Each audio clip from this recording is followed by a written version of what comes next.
I'm not going to spend my time with organizations that may be fine, but it doesn't have a deep resonant connection with my underlying beliefs and values. So that's really the first thing, is before saying yes to something, is this something that really aligns with what you're about at your very inner being?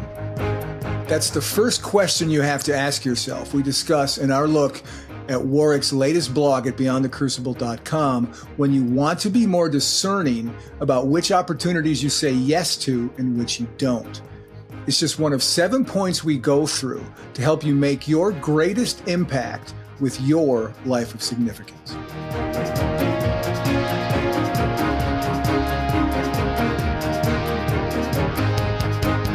Warwick, this is another episode that's based on a blog that you've written at beyondthecrucible.com. This blog this time is called Want to Make a Greater Impact? Practice the Power of Saying No.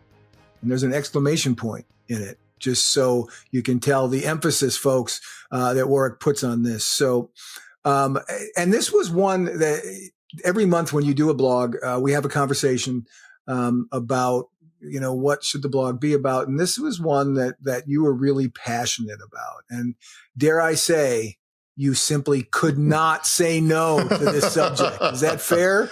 Oh, it's very fair. It's very well said. So let me ask you, just so folks know off the, from the jump here, what was your reason for writing a blog about practicing the power of saying no? There's a lot of activities that are going on in our lives, certainly a lot of activities in my life. And in fact, there's quite a number of things I'm involved in that I believe in passionately. Opportunities come up for me to be involved in new activities, even ones, as I said, I believe in. But there are times in which I feel led to say no. And so there's so many things going on that we have to find a way to say no, because we can't do everything. You try to do everything, you'll end up doing nothing very well, which will disappoint yourself. It'll disappoint other people. So we have to learn how to say no to people, even when it's tough. And the challenge I find is I'm not somebody that says yes easily, because I'm the kind of person, if I say yes to something, I have a pretty high degree of perseverance and commitment. So if I say yes to something, I will do it. It will get done in the vast majority, if not all cases. Well, since I know that about me, because I believe your yes should be yes, your no should be no. So and I'm reflective by nature, I tend to be very careful about what I say yes to. And I sort of jokingly say that, other than when I do billion-dollar takeovers of my family media business, I'm usually very careful. And you're underselling it as, by just saying $1 billion. It was more than that, but point made. Right. Exactly. So even with me, that I'm reflective, I know it's important not to say yes to everything. Even for me, I've found this challenging. I'm a work in progress. I certainly don't have this completely down. And I've found over the last few months, as I'm involved, obviously, with the work I do at Beyond the Crucible, I'm an elder at my evangelical church in Maryland. There's a couple of, I'm involved with my university. My kids went to Taylor University, a Christian university in Indiana. There's, one or two other things that I have a level of involvement in. I may not be leading them, different, community groups, life groups at church. All sorts of different things, but that I believe in. And so the challenge is I have a number of things I'm involved in, even outside Beyond the Crucible, that I passionately believe in. It aligns with my beliefs and values. And entering in areas where I feel like I have gifts and abilities and skills and can make a real impact. So I can't say yes to everything. I'm saying yes to a number of things. I don't think it's too much, but it's a challenge because, gosh, I have things I believe in and I have giftings in those areas. I do say no to some things, but my gosh, it's a challenge. Very well said. And as you were talking, I thought of something that, right, we say all the time when we're busy, right? my plate's pretty full, right? You've heard that phrase. You've used that phrase. My plate's pretty full. What you're talking about really is approaching things like at work, for instance. At work, there are times that you can't really say no because it's your job to say yes when you're working. So in some senses, work is a bit like a restaurant. They bring you the food and there it is. Your plate's full or empty. That's the way it is. Your life's a little bit more like a buffet, right? You choose what you put on that plate. So if your plate's too packed, you're saying yes too often. I think that's a fair perspective, isn't it? Yeah, it is. Even at work, if you're in a company and, reporting to somebody, they might say, hey, I want you to do these 10 things tomorrow. It's like, okay, each of those 10 things might require 10 hours. Okay. Even if I have no sleep, I don't know so obviously even there you can lead up to your boss and say, okay, great. I can probably do 3 out of the 10. Which 3 out of the 10 do you want me to do? Because I physically can't do it. Or I could do 5 and do a pretty shoddy, so-so job. I prefer not to do that, but I can give it my best shot. But not always an easy conversation. But yes, sometimes at work, but life in general, you just can't say yes to everything. So the question is, how do you say no to at least some things, so that you're not just driving yourself crazy and no sleep and doing a poor job at everything, which is somewhat soul destroying. Right. If you find that, right? You're saying yes to everybody, and you're doing a pretty poor job, and everybody's mad at you. That's worst case scenario, right? Yeah. And to continue my metaphor, it's not putting that last piece of pie that you reach for on your plate, right? Keep your plate a little bit clean. That's what saying no will help you do. Well, here we go. We're going to dive in, folks, to this blog. And as we always do with these episodes, you have extracted some insights and action steps that listeners and viewers can take to practice the art and wisdom of saying no. For the right reasons, right? Saying no, not just saying no for the sake of it, but saying no for the right reasons for themselves. So let's run through your points. The first point is this: anchor all decisions in a phrase, folks, you've heard us say hundreds of times. Anchor all decisions in your beliefs and values. Talk about that a little bit. This is really the first point. It's foundational. When you're assessing an opportunity, it could be from a friend, somebody at work, a nonprofit to be involved in. The first thing you want to assess is this something that I believe passionately in the sense that, does it align with my beliefs and values? If it's like, yeah, it's fine, but it's not something that's really making me really reflect and excited. And so it sounds simple, but, people often ask us, I'd love you to help with A or B. And it's like, this isn't something that aligns to the core of my being with my beliefs and values. So, in my case, everything I'm involved in, even when I'm feeling like, gosh, my slightly stretched too thin, which I'm not too bad, I think, relatively speaking. But everything I do, whether it's beyond the Crucible with my church, the university my kids went to, they all have beliefs and values that align with mine. I believe in what they're doing, in the leadership, and what they're all about. So I'm not going to spend my time with organizations that may be fine, but it doesn't have a deep resonant connection with my underlying beliefs and values. So that's really the first thing.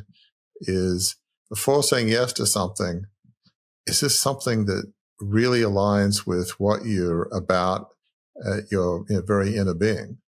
I mean, that should at least, doesn't knock off everything, but it should knock off a whole bunch of things. Yeah, for sure.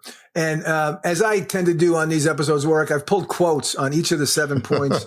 And folks, I when I say that, there are 7 points indeed in Warwick's blog. I know that's a shock to you if you've ever heard or watched one of these episodes, because that's Warwick's favorite number to talk about. So there you go. But we have 7 points, and I have 7 quotes from mostly leadership experts, mostly self-help experts. But here's a quote that plugs into this idea of anchor all decisions in your beliefs and values. Stephen R. Covey, right, well known as someone who helps us stay organized and get the goals that we want. Stephen R. Covey said this right along what you've just said. You have to decide what your highest priorities are and have the courage, pleasantly, smilingly, non-apologetically, to say no to other things. And the way you do that is by having a bigger yes burning inside. That's fair, right? That's what you're talking about when you're saying they have to be anchored in your beliefs and values. That's the bigger yes burning inside if you say no to things that don't fit that. So in my case, my kids are all adults, but when they were small, it was certainly one of my priorities and values and beliefs to be a present dad.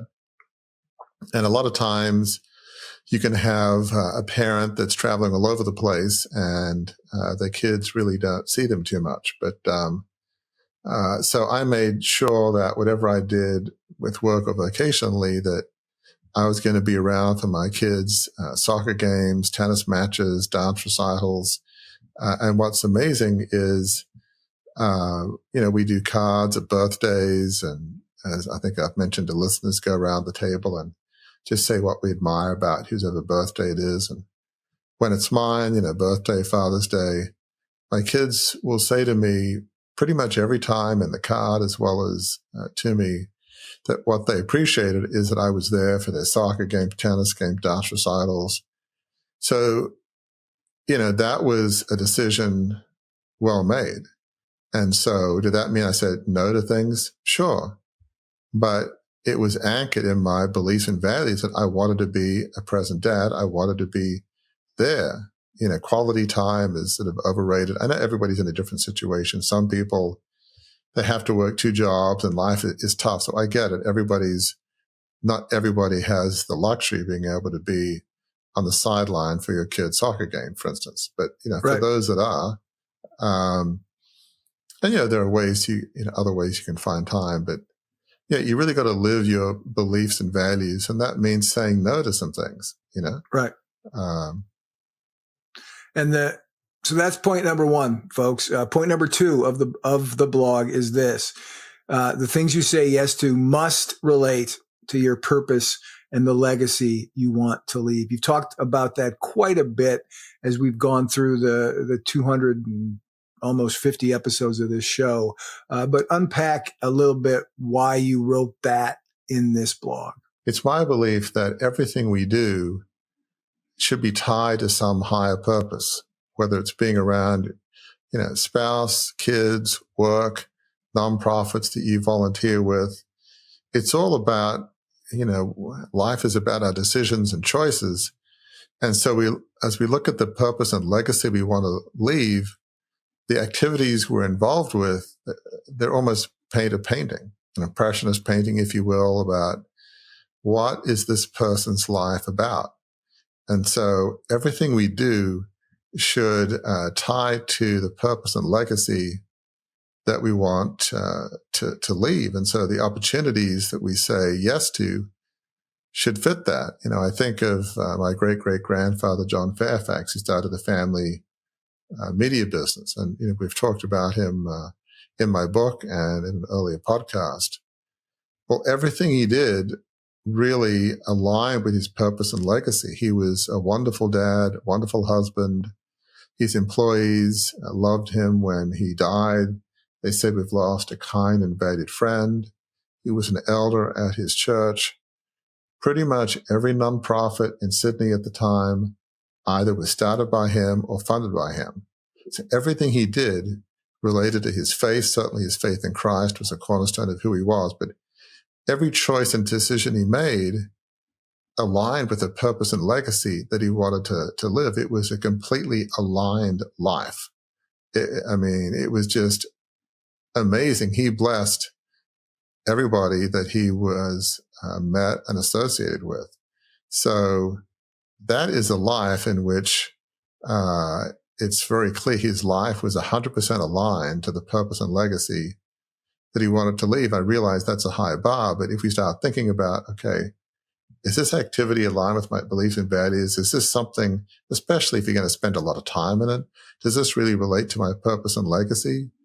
Where it's like, yeah, this is a nice thing. It might relate to somebody else's purpose and legacy, but I don't know that this really relates to my purpose and legacy.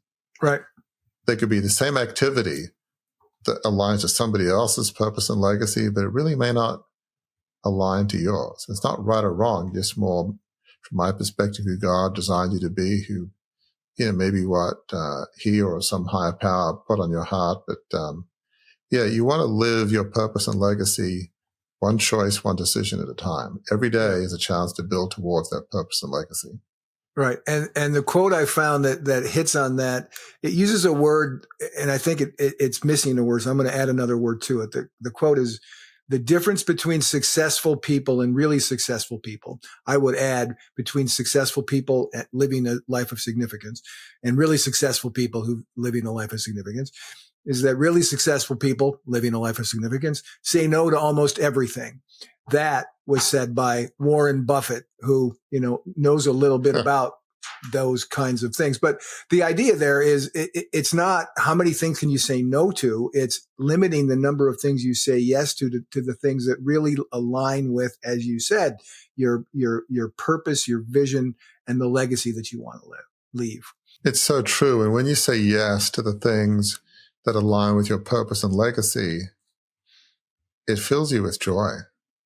Right. You have this deep sense of fulfillment. And, I get that when I see what's happening at my church or with my kids' university, Taylor University. You just feel like, again, from my faith paradigm, because that's my beliefs and values, when I feel like I see God moving in both places and people are being blessed and people, like at our church, they come there and I say, gosh, we really feel cared for, like staff members and people come in the door. And I had a friend come in town this last Sunday and I just entered the door. And as I was waiting for you, about 3 or 4 people said, hey, can I help you? How's it going? And it's like, he was blown over. So I want to be involved in organizations where I feel like people are being cared for and there's a purpose and legacy that matters. Yeah.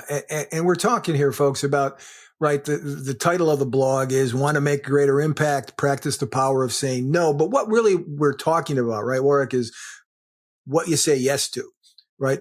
You say no to things that don't hit what we're talking about in the 7 points that you're talking about in the blog are the things that you should say yes to. And the third one of those things is this. It should tie into your skills and abilities. Why is that so important?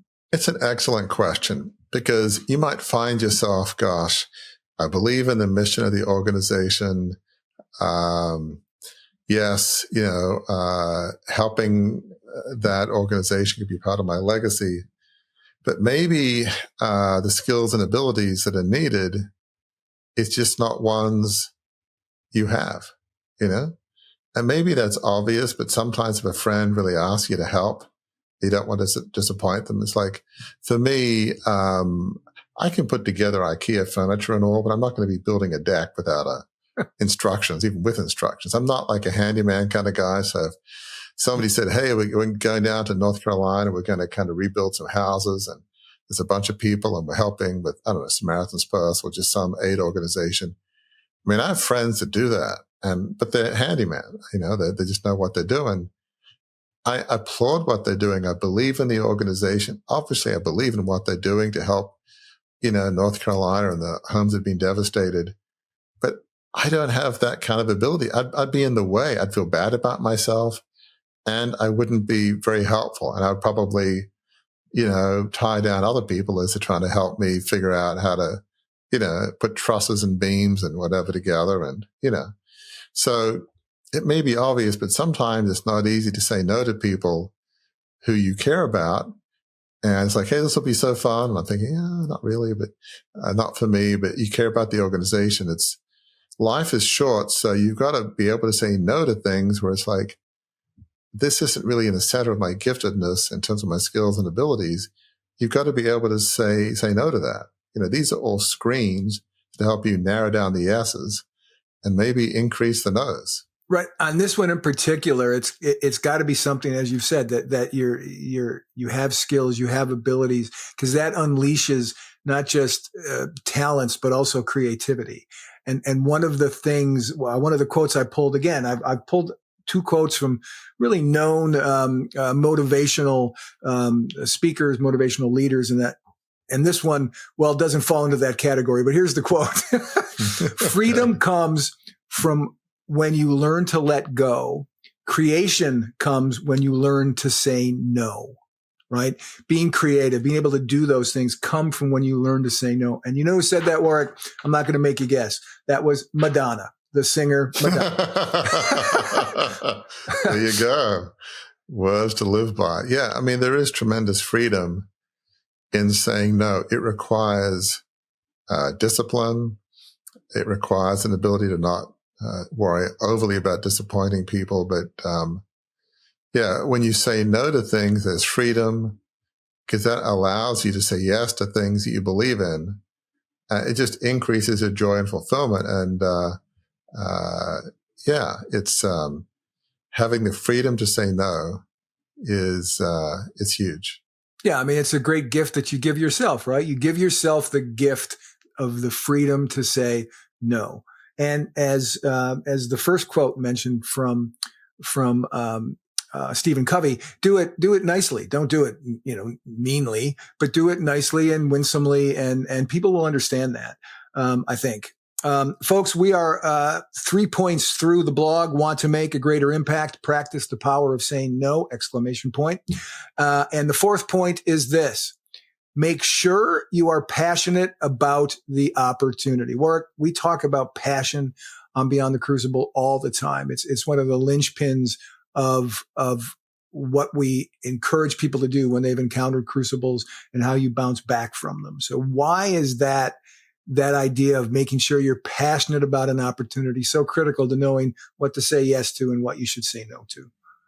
Yeah, absolutely. I mean, you might have things that you believe in, the mission of the organization, the legacy they're trying to leave. It may align with your beliefs and values. Maybe you have some skills, but for some reason, you're not too excited about the opportunity. Maybe it's a big organization and there's all sorts of bureaucratic hurdles you got to go through to get anything done. Maybe the team members or the team leader is, they're fine, but they're not managed in the way that you would like to manage, or there could be all sorts of reasons. Or maybe it's like, gosh, I should be passionate about this. I don't get why I'm not, but I'm not. That's when you really got to trust your gut. If you don't feel passionate about the opportunity, just say no. You don't have to overthink it. Don't guilt yourself into it. Gosh, I should feel passionate about it. I believe in what they're doing. I think I could help, but I'm just really not feeling it. As we often say, perseverance only goes so far. And I have high perseverance, but if you're not feeling it, if you're not feeling this wellspring of excitement, don't do it. I mean, that alone should cause you to say no. Don't overthink and guilt yourself into it. It's like, I'm not sure why, or maybe I have an idea why, but I'm not feeling passionate about this. I'm feeling lukewarm. Lukewarm means no. Yep. Obviously, I hate this idea. Clearly, that means no. Lukewarm is like, yeah, it's not bad. I mean, it's fine. It's like when your spouse or friend and you ask them, how are you doing? Oh, I'm fine. Yeah. What's that mean? It's not always good, but fine. No. How was that gift I gave you? It was fine. Yeah. No, you want to be passionate about it, and whatever you do, fine is a failing grade in this sense in terms of deciding what you should spend your time on. Right. And the quote that I picked on this one, Warwick, I think is the best, and it's fun. It's fun because we're right in the middle of this. And I think this is the best, this is the most resonant quote I think I found. And it's on this subject of making sure you're passionate about the opportunity, because on the other side of not being passionate, to your point, you're not going to do as good a job. You're not going to be as proud of what comes out. It's not going to help as many people if you're not passionate about it. This is a longer quote, but this one is meaty. People think focusing is about saying yes to the thing you've got to focus on. But that's not what it means at all. It means saying no to the 100 other good ideas that are there. You have to pick carefully. I'm actually as proud of the things we haven't done as the things I have done. Innovation is saying no to 1,000 things. And that's a quote from Steve Jobs. And I just think that is so wonderful because it points out there can be reasons tied to why you would do those 1,000 other things. But if your passion's not there, as you just indicated, if your passion's not there for it, it's not going to turn out as well as those things that your passion's there for. I think that, and Steve Jobs' life is a great example. To think about Steve Jobs saying no to 1,000 things, oh my gosh, those are probably really good things that a lot of people would have said yes to. But Steve Jobs, with where he was at as an innovator, by saying no to that, he was able to create some really great things. It's such a great point. I think of what we do at Beyond the Crucible. We have said no. I have said no to many things that were very worthwhile, but I'm like, this is really important. This could make a difference, but I don't really want to do it, And it's not as simple as, I didn't have skills and abilities, or I didn't believe in it. We have opportunities to do things at Beyond the Crucible that come up a lot, ideas we have. But at the end of the day, I've got to decide, am I passionate about doing this particular opportunity? If I'm not, I need to say no. And it's not about making everybody in the team happy. It's like, hey, everybody else is excited, but I'm not. Okay, let's do it. I mean, as the founder of Beyond the Crucible, ultimately, I've got to decide, am I passionate about it? And I try to be diligent about this. I think I'm reasonable, not perfect. That if I'm not passionate about some new initiative that we could do at Beyond the Crucible, I really try to be diligent in saying, no, I don't want to do it. We're not doing it. Which is not easy, but you can't have the kind of impact you want to have if you're doing things to please other people on your team, even if they're worthwhile things to support the mission of your organization. If you're not excited about it, it won't be life-giving. You won't do a good job, and it probably won't succeed anyway. Right. Yeah. You've got to be passionate about it. All right. 4 points through, 4 of 7. The first point in the power of saying no is anchor all decisions in your beliefs and values. The second is it must relate to your purpose and the legacy you want to leave. The third point is it should tie to your skills and abilities. And the fourth point, which we just discussed, was make sure that you're passionate about the opportunity. Here's point 5. Beware of your energy level.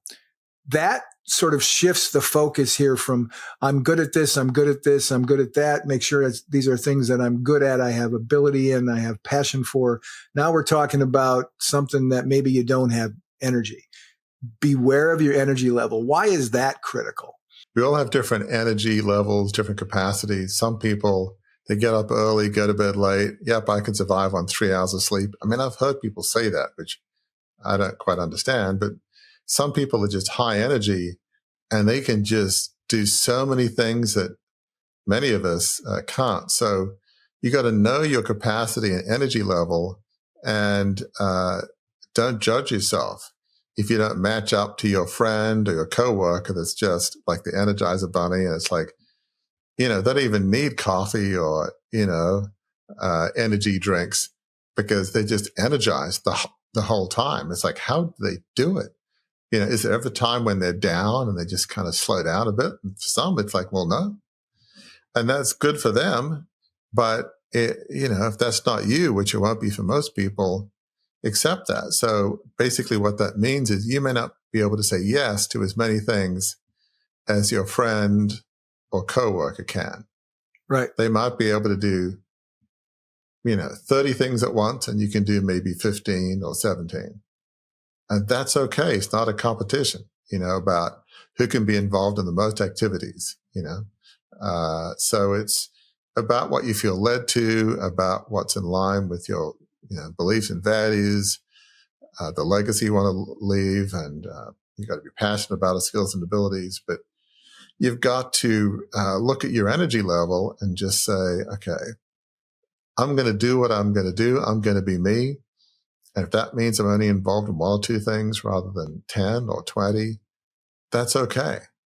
It's just important to understand and your own capacities. Yeah. And it's interesting, Warwick, the quote I picked for this one speaks to energy level in this way. Well, let me read it and I'll talk why I think it speaks to energy level. The quote is, "We need to learn the slow yes and the quick no." And that's from Tom Friel, who was the former CEO of a company called Heidrick and Struggles. And the reason I picked this idea of the slow yes and the quick no, is that has a bearing on energy. Sometimes we wrestle, right? We can wrestle with whether we can say no. Should we say no? What do we do? And if you can get there quickly, knowing that it doesn't align with your values, it doesn't align with your passions, it can make the no come more quickly. And the time that you really spend, digging into, do I want to do this? Those are the ones that you can say yes to because they do align. And you shouldn't make quick yes decisions. You should think those through. You should be reflective about those. But quick no decisions can be easier if folks sort of absorb what you're talking about in this blog, right? Yeah, it's so true. You want to spend time on the tough decisions, the decisions where it aligns with your beliefs and values. You're passionate about it. You have gifting and ability. It sort of makes sense in some ways, but it might be a big commitment. And I'm talking an hour a week or an hour a month. It could be like 10 hours a week for some volunteer activity, and you're already pretty strapped. I mean, that could be a lot. So, okay, that's worthy of wrestling with. But when it's something which it really doesn't align with who you are and what you want to do, and we'll get into this more later, but irrespective of what other people think, you got to just say, well, yeah, thanks so much. Be gracious, but no, I really can't do this at this time. You just say no. Some things you just know don't make sense. Well, don't spend, 10 hours wrestling over something that you know is an obvious no. It doesn't need analysis. It's just no. Then just say no, Yeah. So you want to agonize. If you're going to agonize over the tough decisions, not the easy ones. I know that sounds obvious, but it's half of life is living the obvious, because we often don't. And how many times would you make dumb decisions when it's like, why did Warwick or Gary make that decision? It makes no sense. And there are reasons, not wanting to disappoint, or I don't know, all sorts of other reasons, unrealistic view of your own skills and abilities. That could be a dozen different reasons, but, say no to the ones that are obviously no and wrestle with the hard yeses. Very, very, very good point. You said it better than the guy who I quoted, so bravo. The sixth point in the blog, again, the blog is called "Want to Make a Greater Impact? Practice the Power of Saying No!" ! Sixth point is in some sense, from my perspective, what kind of all the other ones add up to a little bit. There's a piece of all the other ones in this one. And the sixth point is this: be realistic. That seems self-evident, but it really isn't, is it? So how do you drill down and make sure you're being realistic in pursuit of this? Being realistic can be particularly tough if you believe in the mission of the organization, you're passionate about it, you've got gifts and abilities. You can tend to underestimate the amount of time and energy that opportunity will take, and overestimate how much energy and capacity that we have. It's like, that's probably just like 3 hours a week, and I'll find the time, and I'm sure I'll have the energy, and despite all of the things that are happening at work, and it'll be fine. You will yourself into being unrealistic. You convince yourself that, it won't be that big a deal. And I know there are a few problem people on that particular team, that volunteer organization, but it'll be fine. And, it won't take that much of my time, and it'll be good. And heck, I'm sure I have loads more extra time than I think. Humans have a high capacity to fool themselves into saying yes to things that they should not say yes to. And very often you just underestimate how much time's involved and overestimate how much energy and time that you have. So that's where one of the most important things we can do is get advice from a few trusted friends. We call them fellow travelers here at Beyond the Crucible. And you might ask people who are involved in that nonprofit, hey, how much time's involved? And they might say, well, I love what I do, but a lot. Talk to family and friends, and about capacity and energy level. And you might say, well, you already got a lot on, and it sounds like it's more time than you think. And we're pretty stretched on the home front here and with family and kids. And I don't know that this is really makes a whole lot of sense. If everybody around you says, hey, Warwick, Gary, I really don't think this makes sense. I just don't think it's realistic for you to take on one more thing. And it's going to be way more involved than you think and require more energy than you think. You should listen to them. Or put it this way, ultimately, it's your life. You're the captain of your own ship. But be very careful about saying yes to something when people are saying you're underestimating how much time's involved and you're overestimating how much energy and time you have. So, listen to those trusted friends and family members who are encouraging you to say no, because much of the time they're going to be right. The bar should be very high for you to say yes and ignore friends and family who just saying, don't do this. It doesn't make sense. You say no to the good advice right, of your friends and family at your peril. Yeah. And it's true, isn't it, that there's a trickle-down effect to this if you're not realistic. If you take on more than you can take on. I'll use the example I did or the metaphor I did at the start, the idea of a buffet. If you put two big heaping portions of mashed potatoes on your plate, you're not going to have room, right, for the dessert that you want, right? Well said. If you're doing not on your plate or in your stomach, if you're doing things that don't align with these things that we're talking about, it's gonna crowd out things that you should be doing or that you want to do or that will align with what you are good and passionate about, right? It's true. The worst case scenario is you're saying yes to a bunch of things you shouldn't have, but you're committed. You said You'll do something. You're going to be there for the next year. You're leading at the local food bank. Maybe you're leading the effort to get supplies and contact some local companies and restaurants to donate food to the food bank. And you're already committed to having a role in that. You're locked in. And it's fine. And what they do, good work. You're not overly passionate about it. Not that it's not important. It just may not align with your particular passions and all. And then along comes an opportunity that really does. It's a home run. It's the thing that you can't believe they asked you to help. It's like, wow, I can make a difference. This could have a huge impact on my neighborhood and community. I'm really good at this. And you have to say, you know what? I'm sorry. I'm overly committed. I said no. I said yes to something. I'm locked in. I cannot get no now because I'm locked in. So by saying yes to things you shouldn't, and often life is like this because life tends to be ironic, an opportunity comes up that's a game changer. It's a once in a lifetime opportunity and you have to say no and it's killing you. So there's a huge opportunity cost to saying yes to things you shouldn't because you never know what's going to come around the corner. Leave some room for that lifetime opportunity that could come. And I know it's not easy to do this, but there's a huge opportunity cost of saying yes to things you shouldn't be saying yes to. Yeah. And this happens all the time on these episodes where it's like you'll say something and I'll look at the quote I picked and I'm like, oh, it's perfectly aligned. Here's the quote I picked for point number 6. What you don't do determines what you can do. So says author Tim Ferriss. And that's what you just described. What you don't do determines what you can do, which is powerful stuff as you've explained it. We're moving on to the last point, folks. This is number 7. Number 7 is this. It's not about what others want you to do. I know for a number of people, a lot of people, sometimes that factors in more than these other things that we've talked about, right?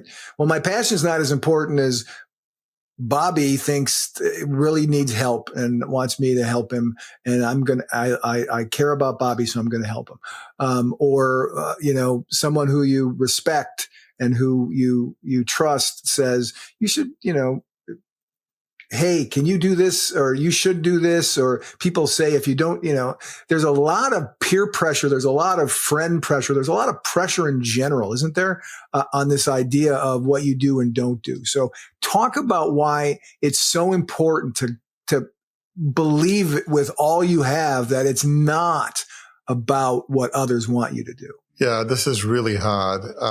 It's easy to talk about this, hard to live, to be honest. But you can't live your life based on satisfying other people's expectations.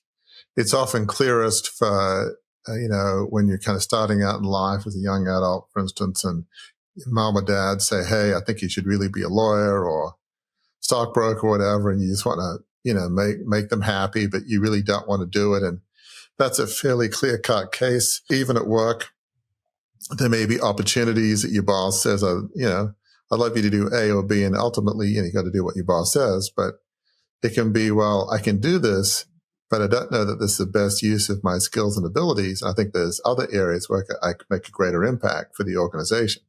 Some will say, well, thank you, Warwick, Gary, but you got to do this anyway. But some more enlightened bosses will say, you know what, I hadn't thought about it that way, but you're right. This other area that you're talking about spending time in could make more sense. It would have a huge impact for the organization, and you're good at it. So yeah, I think I'll find somebody else for this opportunity I just mentioned. Well, that doesn't happen if you're not willing to dialogue and have a conversation with them. So you've got to be willing to say no, not just to an opportunity, but to other people. You can't satisfy and make everybody happy. Decisions should be based on what you want to do and what lines up with your beliefs and values. I mean, I don't pretend that this is always easy. It gets tougher if it's your wife or husband, close friends. Yeah, I mean, it still holds true. It's at a quantum level more difficult. It can require more difficult conversations, like I could be involved in this, but I'm taking time away from that, and right. I can't do everything. And so I know you want me to help out with this, but I'd love to support you. But even there, you have a dialogue about, okay, does this really make sense? And hopefully you can have a win-win discussion about if it makes sense. But yeah, there certainly will be circumstances where this is a tough call. But I think in general, if you live your life to please others, you'll end up pleasing nobody and end up feeling very frustrated because you're living somebody else's legacy. As I talk about in my case, growing up in this family media business, in some sense, I lived my life to make my parents happy, to satisfy somebody I never met, my great-great-grandfather, John Fairfax, this, noble cause, a newspaper and media company that would be beholden to nobody. It had the motto in the masthead, originally, may Whigs call me Tory, may Tory call me Whig, which basically means may Liberal call me Conservative, Conservative call me Liberal. I mean, I believed in the mission of the organization. I felt like I was passionate about it. Skills and abilities, well, I'm not sure. I mean, I feel like I can write decently, and I never really did reporting or anything. But yeah, I was living somebody else's legacy. Right. It was not about what I wanted to do. I was absolutely satisfying other people's expectations who I dearly loved, but it was a terrible decision and a soul-crushing decision. I mean, there was turmoil within the family, as I've mentioned before. There was a lot of reasons why this really didn't make sense for me, but I, as much as anybody, understand that it's tough to say no to people you care about. I mean, disappointing my dad, he died just before I launched the $2.25 billion takeover. I dearly loved him, even though he'd passed away. Disappointing him, and that would, it would have been soul crushing to him, me not going in the family business. That's about as high a level a relational obligation as you can feel. But if he'd been alive, I don't know if I would have had the courage to do it, but just having that conversation, look, Dad, I love you, but I don't think this fits. I mean, I never could have done it, but in theory, that the right thing would have been to have that conversation. I know I couldn't have. The theory and the right decision would have been to have that conversation if it'd been alive, even though I know I couldn't have done it. So again, I'm not saying it's easy, but Right.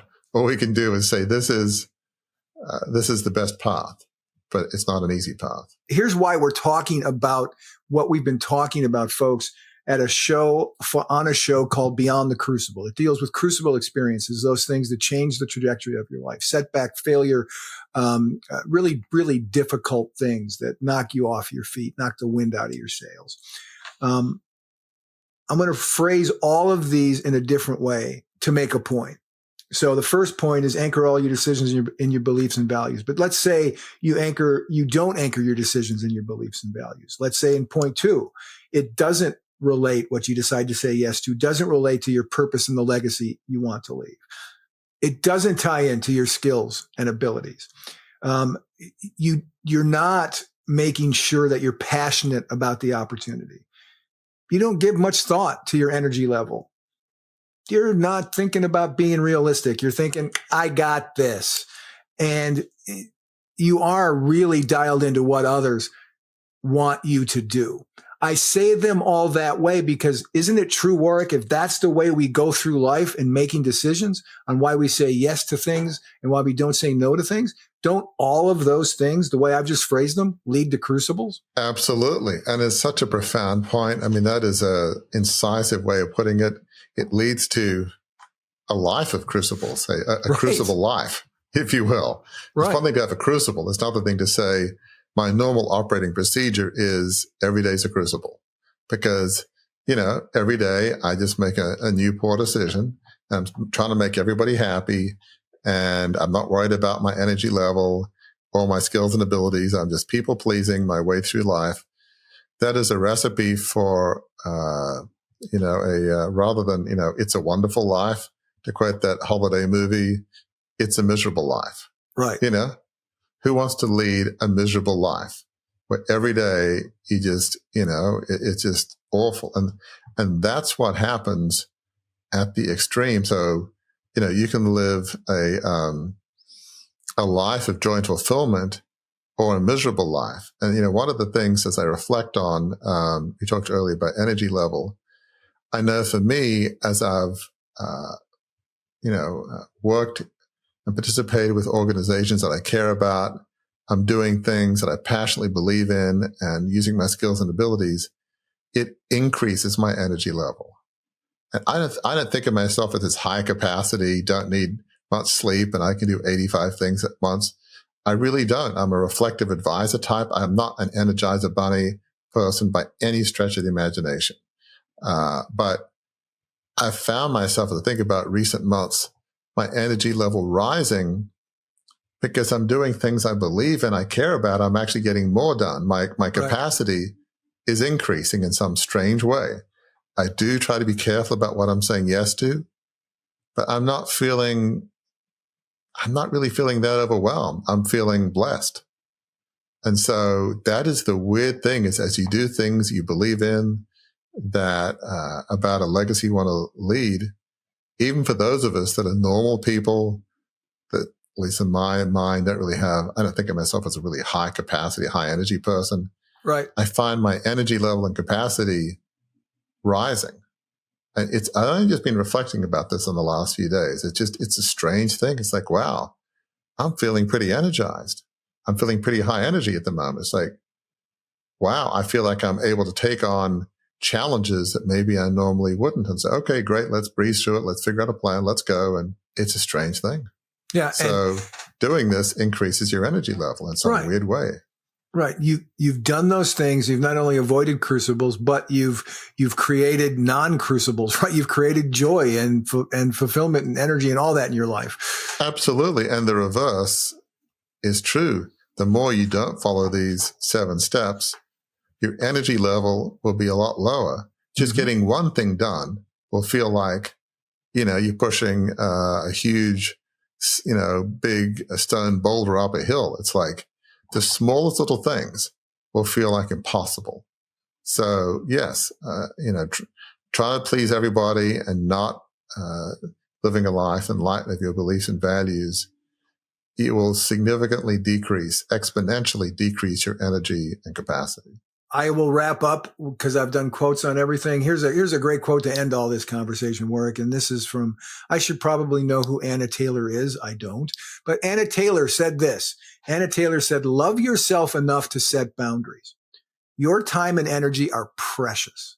You get to choose how you use your time. You teach people how to treat you by deciding what you will and won't accept. And I think that's a pretty good place to land the plane on the detailed conversation of what we've been talking about, right? Boy, that is so true.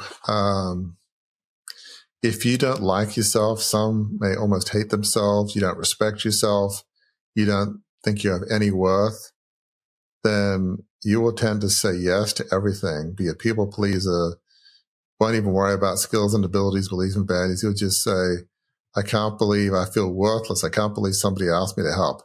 I don't know what I'm doing. I don't know if I care about the organization, but somebody wants and needs me. I have to say yes. That's what will happen. That's what may well happen. But when you have a high degree of insecurity, when you believe that you are worth something, and from my faith paradigm, that is helped or founded in this concept that God loves us all unconditionally, that we are loved, even if we don't have a whole lot of people around us that love us unconditionally. Some people grow up in very tough circumstances, which again I don't pretend is easy at all.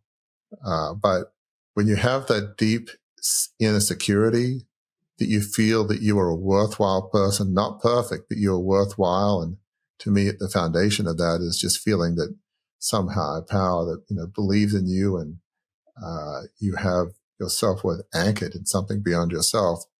It makes it so much easier to say no. If you don't have that and you feel that you're worthless, and there are often reasons for that, saying no will be pretty much impossible.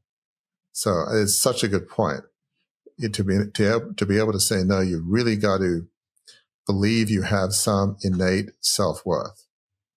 And that's why I know, Warwick, that you're not going to say no to answering this last question I'm going to ask you to wrap up this episode. And that's this one. It's what's one truth, right? What's one highlight, one headline from our discussion that you'd like to leave listeners and viewers with as we wrap up here? Life is about choices. You could say our legacy is defined by the choices and decisions that we make. We need to learn how to say no, even to the arguably good things, to be able to say yes to the great things.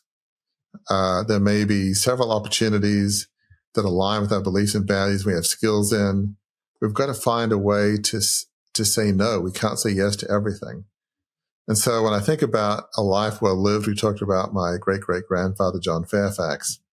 He made a series of choices, a series of decisions in his life that led him to be loved by his wife and kids.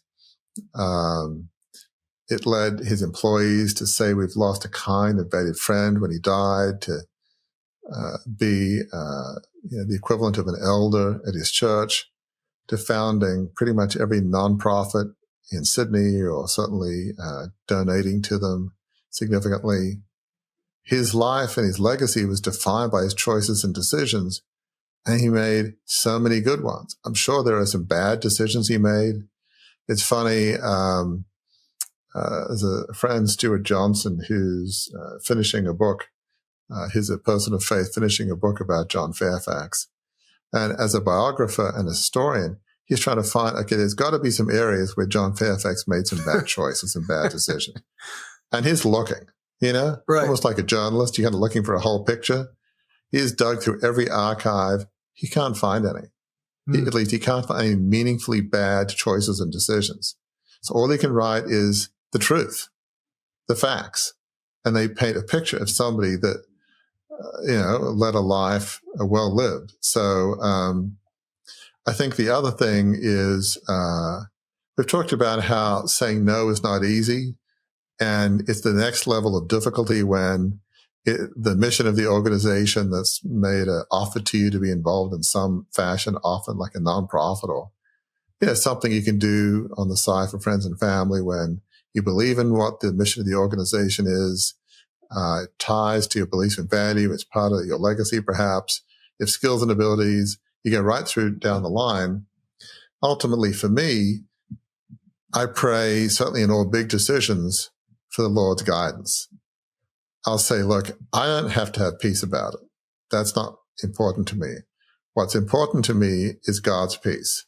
Now, for others, they might look at it to saying, that still small voice or just that deep sense of inner peace within yourself or that sort of inner soul, however you like to look at it, whether it's the Lord or just some deep inner conviction within yourself, you've got to be willing to listen to that and say no. You might be thinking, boy, I'd really like to say yes to that. Do you have this deep inner conviction that says, you got to say no? And it's like, yeah, but I'm excited. I think this could be good. I think pretty much most of the 7 points I'm good on, but you still feel this check in your spirit, that sense of, I got to say no. Don't overthink it.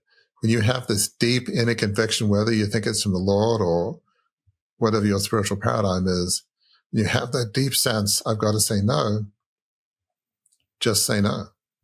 That is a very good place to land the plane on this conversation, Warwick. And as we always do with episodes that focus on a blog you've written, you have written in the blog, which is available at beyondthecrucible.com. The blog is called Want to Make a Greater Impact? Practice the Power of Saying No.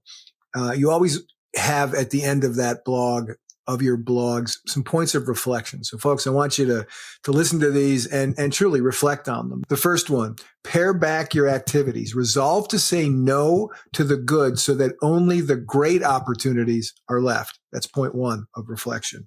Point two is make sure all your opportunities and activities are in line with your beliefs and values, gifts and skills, your passions, and reinforce your purpose and legacy. You'll recognize those words from some of the points that we talked about in this episode. And then the last point of reflection that Warwick has written is this. It's not about making others happy or competing against yourself to make you feel worthy. Do what you feel led to do. Your self-worth should not be tied up by how many things you are doing. Those things, folks, reflect on them. Really, we encourage this a lot.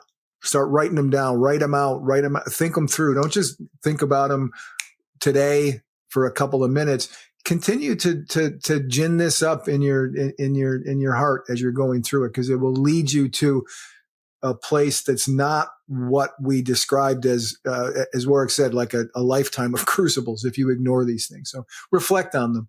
And we think you'll end up in a great place. And that will wrap us up. Speaking of ending up in a great place, we have wrapped up this episode. If you've enjoyed it, folks, we ask you to do a couple of things. If you're listening on your favorite podcast app, we ask you to please leave a review and then write to us at info@beyondthecrucible.com and tell us what you thought of it. And if you're watching us on YouTube, you can, we ask you to subscribe to the channel. You'll never miss a new episode. We also ask you to leave comments on the episode. Tell us what you thought about it, because we want to hear what you enjoy, what you want to hear more about, and what really resonated with you, because that helps us continue to create great content for you. So until the next time we're together, remember, we do know crucibles are hard, but we also know that they're not the end of your story. In fact, if you learn the lessons of them and you apply them and then move forward, it can lead you to the best destination you can get to, and that is a life of significance.